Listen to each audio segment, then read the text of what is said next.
Hello everyone and a very good evening. Our today's aim is to have an insight on the life cycle of an object in the Java programming language.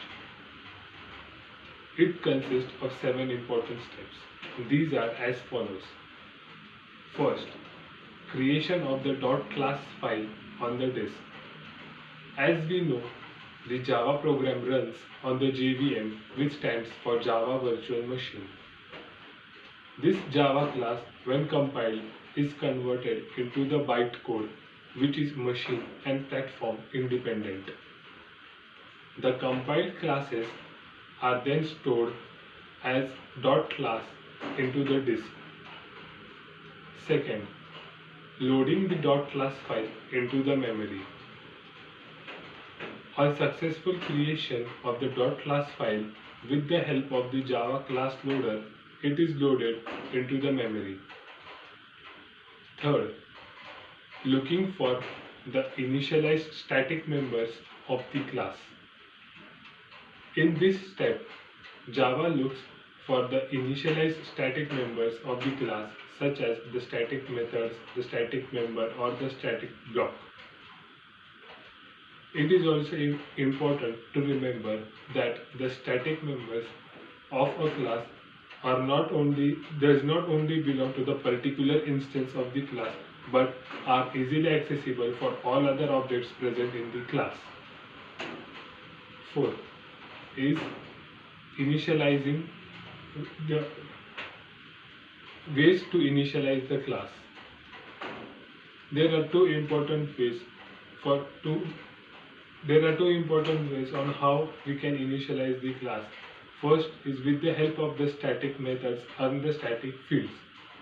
For example, when we run the main method of our program, the class is initialized because the main method is static. And the second way to initialize a class is by creating the object. When an object is created using the new keyword, then the class gets initialized. Fifth is allocating the memory to the object and the reference variable. Once the class is being initialized, then memory is allocated for the object on the heap, and for the object reference variable, the memory is allocated on the stack. Now, sixth is calling the constructor. After the class is initialized, then the constructor of the class is called. The constructor is actually a method, with the only difference is the constructor is called at the time of the object creation and it is called only once. With the help of the constructor, we can access the non-static fields, variables, methods, etc. And 7. Removing of the objects and the memory from removing of the object and the reference variable from the memory. Once on successfully accessing the objects and the member variables of the class, the JVM calls the garbage collector, which collects all the objects which are present and no longer to be used.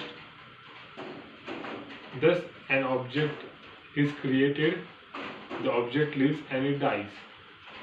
So this sums up the life cycle of an object in the Java programming language. Thank you.